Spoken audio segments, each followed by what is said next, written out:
Good afternoon, everyone. My name is Amrita Misra, and I am going to discuss about the some MCQs of business organisation subjects. ठीक है, तो हम क्या करेंगे, आज से नया सीरीज स्टार्ट करेंगे जिसमें हर रोज़ हम 40 MCQs डिस्कस करेंगे किसका, बिजनेस ऑर्गेनाइजेशन का. ठीक है, बट आज हमने ज़्यादा क्वेश्चन नहीं लिया है तो आज हमारा वीडियो शॉर्ट होगा. बट कल से हम ट्राई करेंगे कि जो हमारा टोटल 40 क्वेश्चन का रोज़ का जो सीरीज है हम उसको मेंटेन करें. ठीक है, तो चलिए हम स्टार्ट करते हैं. ठीक है, आप प्लीज़ आंसर पे ध्यान मत दीजिएगा, हम एक एक चीज़ को अच्छे से समझाएंगे और आपको वही चीज़ कंसिडर करके चलना है. बस आपको चीज़ें समझनी है. ठीक है, कि क्या कैसे होता है. अगर हमारा कॉन्सेप्ट क्लियर रहेगा तो हम ईजिली MCQ को या जो भी हमारे करेक्ट ऑप्शन है उसे हम टिक कर सकते हैं. ठीक है, तो सबसे पहले आइए देखिए, क्वेश्चन कहता है कि which of the following considered economic activity. Means economic activity क्या होता है. तो सबसे पहले हमें ये पता होना चाहिए कि हमें बात यहाँ पे क्वेश्चन में क्या कर रहा है, इकोनॉमिक एक्टिविटी से रिलेटेड कर रहा है.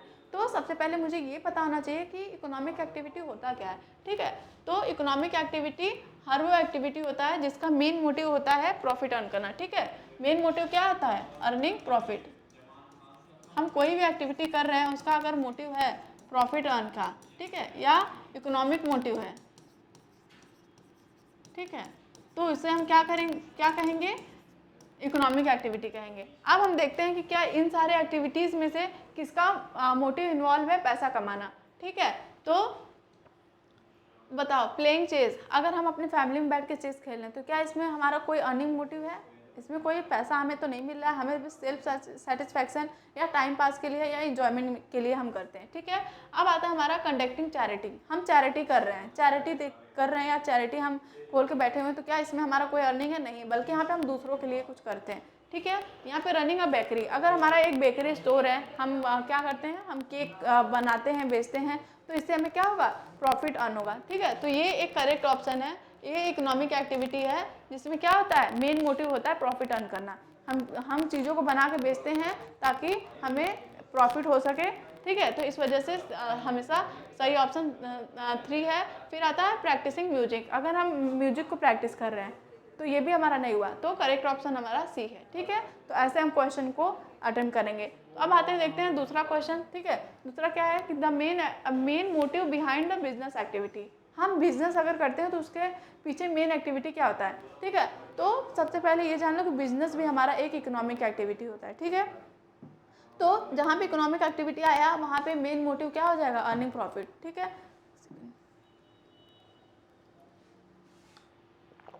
तो देखो यहाँ पे प्रॉफिट अर्निंग, तो अब देखेंगे ऑप्शन में कि कहाँ पे प्रॉफिट अर्निंग है, तो हमारा बी ऑप्शन जो है करेक्ट हो जाएगा. ठीक है, क्योंकि बिजनेस एक इकोनॉमिक एक्टिविटी है और हमेशा इकोनॉमिक एक्टिविटी का मेन मोटिव क्या होता है, अर्निंग प्रॉफिट. तो क्या यहाँ पे चैरिटेबल वर्क होगा, नहीं. इंटरटेनमेंट पीपल होगा, नहीं, पीपल को एंटरटेन तो नहीं करता बिजनेस. या प्रोवाइडिंग फ्री सर्विसेज, हम फ्री सर्विसेज तो प्रोवाइड नहीं कर रहे हैं. ठीक है, तो ऑप्शन सेकेंड होगा. अब हम देखते हैं which stage come first in a business development. अगर कोई भी बिजनेस को हम सबसे पहले अगर हमें कोई भी बिजनेस स्टार्ट करना है तो आप अपने माइंड से सोचिए ना कि सबसे पहला स्टेप क्या हो सकता है. सबसे पहले अगर आप सोचिए, अगर आप हैं, आपको कोई भी बिजनेस स्टार्ट करना है तो सबसे पहले आप ये डिसाइड करेंगे ना कि हमें किस टाइप का बिजनेस करना है. ठीक है, क्या होगा, किस टाइप का हम बिजनेस करेंगे, फिर तो हम बाकी चीज़ें डिस्कस करेंगे. तो ऐसे हमें क्वेश्चन को अटेम्प्ट करना. अब हम देखेंगे ऑप्शन में. ठीक है, तो सबसे पहले होता है आइडिया जनरेशन. हम आइडिया जनरेशन करेंगे कि कौन से टाइप के हम बिजनेस हमें करना है. तो फिर प्लानिंग करेंगे. पहले हमारे बिजनेस में तो हमारे मन में तो आएगा हमें बिजनेस कौन सा करना है, फिर तो हम उसके लिए प्लान करेंगे. तो ये हमारा सेकेंडरी हो गया. Startup establishment. Startup establishment mean actually हम अपने बिजनेस को स्टार्ट करते हैं, तो ये भी बात का है. फिर आता है ग्रोथ. ग्रोथ भी नहीं होगा, तो सबसे सही हमारा ऑप्शन है आइडिया जनरेशन. सबसे पहला जो स्टेप होता है वो हमारा क्या होता है, आइडिया जनरेशन होता है बिजनेस डेवलपमेंट में. ठीक है, अब आता है हमारा which of the following business features involve continuous transaction.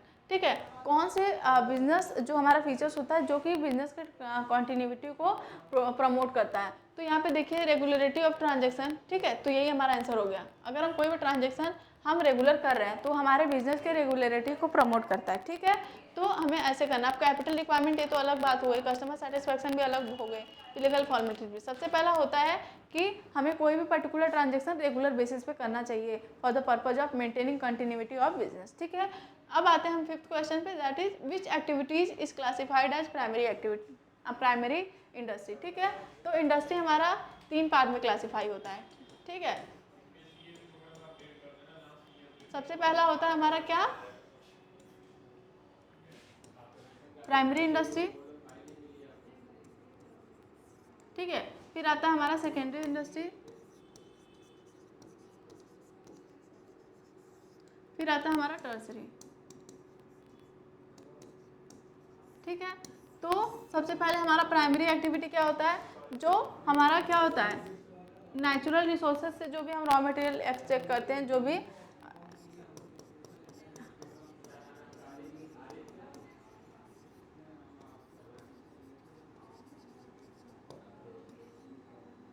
ठीक है, जैसे हमारा क्या हो गया, एग्रीकल्चर हो गया,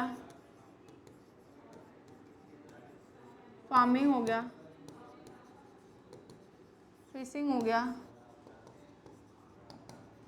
ये सारे हमारे क्या हैं, ये प्राइमरी एक्टिविटीज़ से रिलेटेड है। मीन नेचुरली हम कोई चीज़ अगर एक्सट्रैक्ट कर रहे हैं। सेकेंडरी एक्टिविटीज़ में हम क्या करते हैं, रॉ मटेरियल को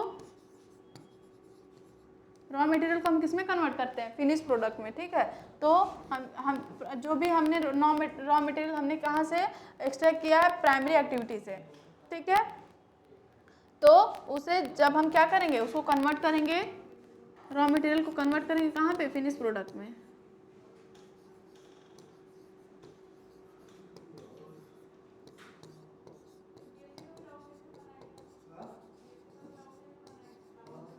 ये हमारा क्या होता है, सेकेंडरी एक्टिविटी होता है। टर्सरी इंडस्ट्री क्या होता है, जो हमें सपोर्ट करता है, गुड्स को कहाँ से, प्रोडक्शन प्लेस से लेके कंज्यूमर प्लेस तक पहुँचाने में जो भी चीज़ें हमें हेल्प करता है, वो हमारा टर्सरी इंडस्ट्री में आता है। तो यहाँ पे पूछा है प्राइमरी इंडस्ट्री में क्या होगा, ट्रांसपोर्टेशन टर्सरी में आएगा, रिटेल ट्रेड इसमें नहीं आता, डेयरी फार्मिंग।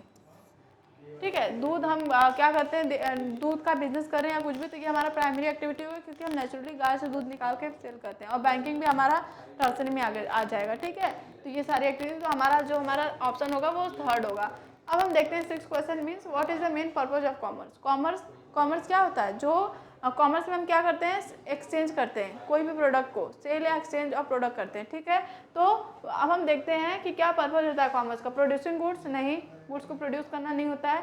फैसिलिटेट एक्सचेंज, हम गुड्स को एक्सचेंज करने में जो भी हमें चीज़ें फैसिलिटेट करती हैं उसे हम बोलते हैं कॉमर्स। तो हमारा बी जो हमारा आंसर है वो करेक्ट हो जाएगा। ठीक है, तो ऐसे हमें क्वेश्चन को अटेम्प्ट करना है। अब हम देखते हैं business objective focuses on creating repeat customer. ठीक है, रिपीट कस्टमर को क्रिएट करने में कौन सी चीज़ें हमें हेल्प करेंगी। ठीक है, तो क्रिएशन ऑफ कस्टमर।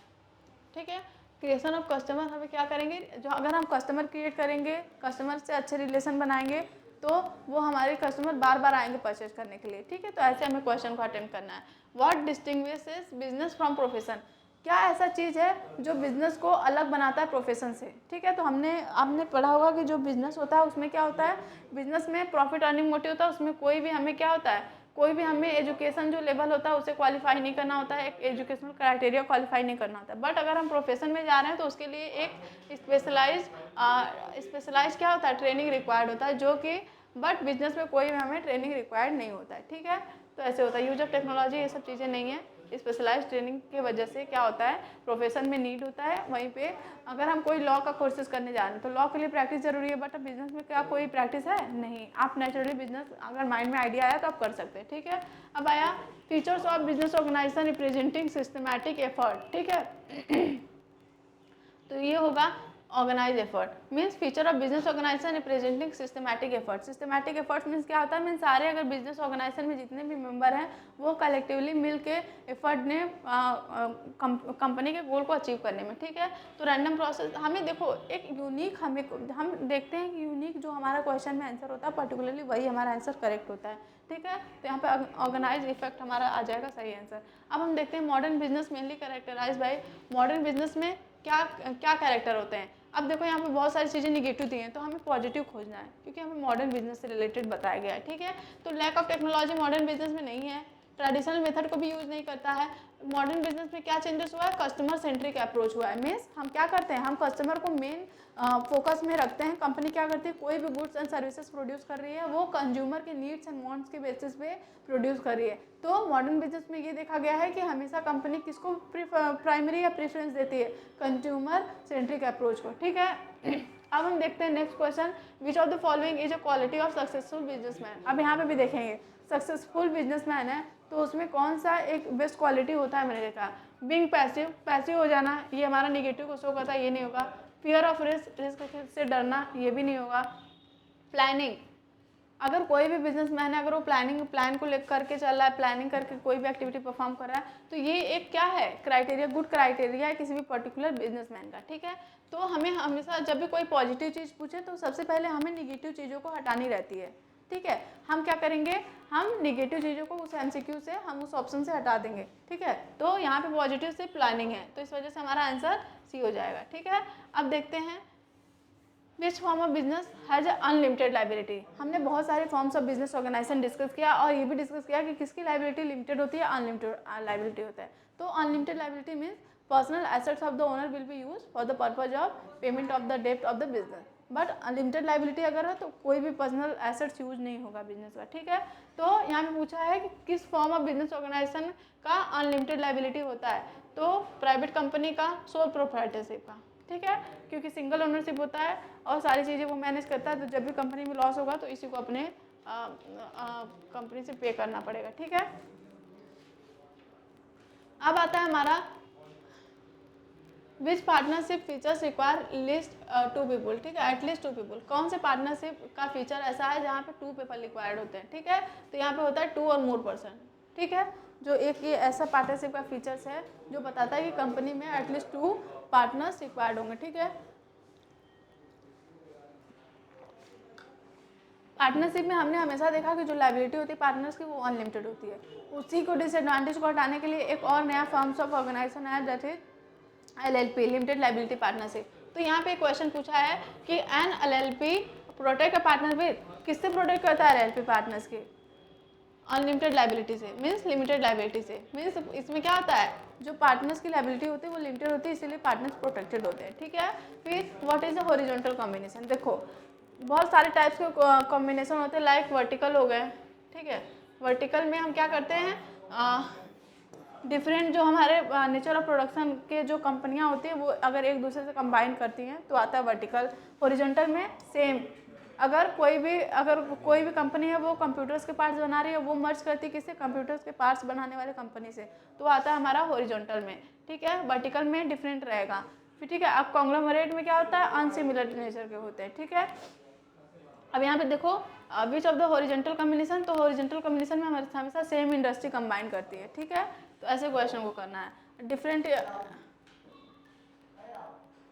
कॉन्ग्लोमरेट में हमेशा अनसिमिलर बिजनेस कंबाइन करती है, तो यहाँ पे क्या हो जाएगा, अनरिलेटेड इंडस्ट्री जब कंबाइन करती हैं एक दूसरे से और एक बिजनेस हो जाती है तो उसे हम क्या करते हैं, कॉन्ग्लोमरेट। ठीक है, अब देखते हैं रेशनलाइजेशन का मेन ऑब्जेक्टिव क्या है। तो सबसे पहले रेशनलाइजेशन हो तो क्या, हम क्या करते हैं अपने बिजनेस में कि हम अगर रीऑर्गेनाइज करते हैं बिजनेस स्ट्रक्चर को, ताकि बिजनेस स्ट्रक्चर में जो भी हमारे कॉस्ट है वो कम आए और इफिशियंसी इंक्रीज हो विद इन द ऑर्गेनाइजेशन, तो इसे हम रेशनलाइजेशन बोलते हैं। ठीक है, तो रेशनलाइजेशन का ऑब्जेक्टिव क्या होता है, इंक्रीज इफिशियंसी। बिजनेस में हम इफिशियंसी को इंक्रीज करना चाहते हैं तो हम रेशनलाइजेशन का ये मेन ऑब्जेक्टिव होता है। अब हम देखते हैं in product layout machine are arranged. देखो अब प्रोडक्ट लेआउट क्या होता है, प्रोडक्ट लेआउट मीन्स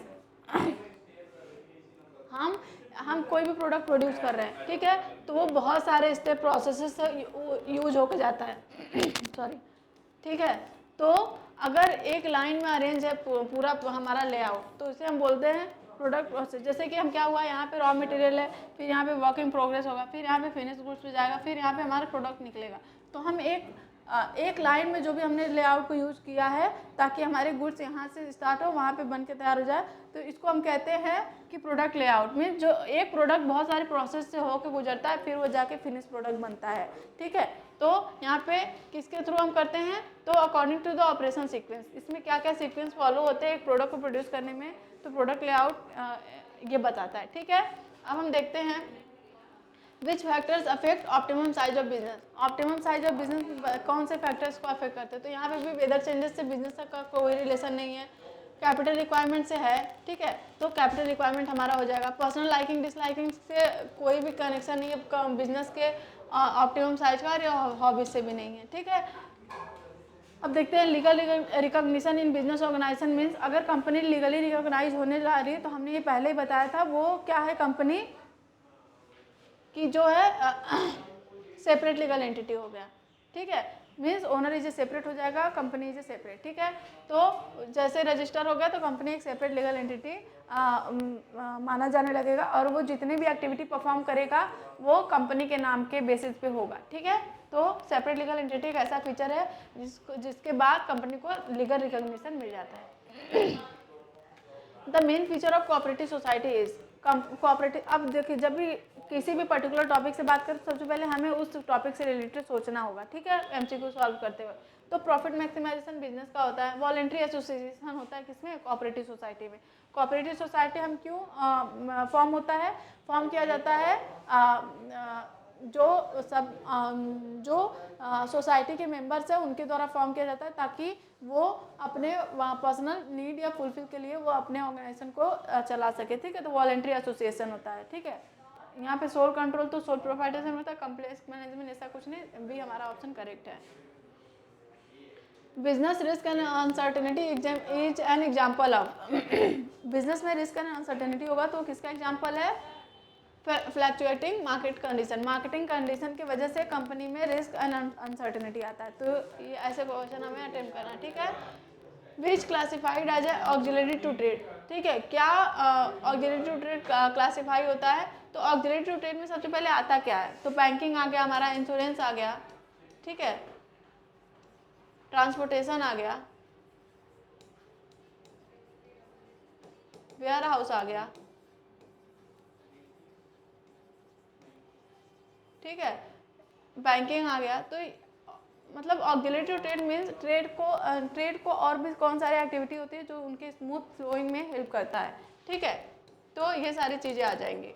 तो यहाँ पे पूछा है डायरेक्टली कि which is classified as auxiliary to trade means auxiliary to trade में कौन कौन सी चीज़ें आती हैं, तो मैन्युफैक्चरिंग तो नहीं आती है, बैंकिंग आती है, डेयरी फार्मिंग भी नहीं आती, कंस्ट्रक्शन भी नहीं आती है, ठीक है।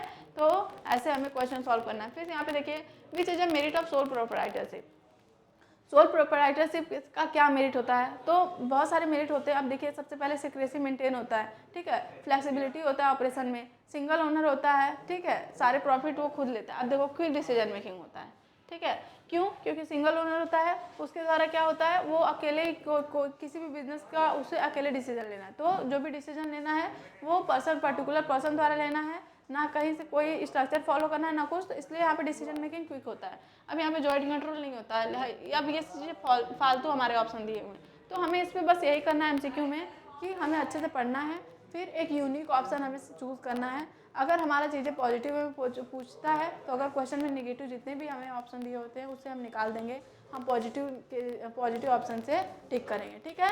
तो ऐसे हमें करना है। आज हमने 24 एमसीक्यू डिस्कस किए, कल से हम टोटल 40 एमसीक्यू डिस्कस करेंगे, ठीक है। तो होप आपको समझ में आया होगा, आप और भी जाकर एमसीक्यू को प्रैक्टिस करिएगा, ठीक है। Thank you very much.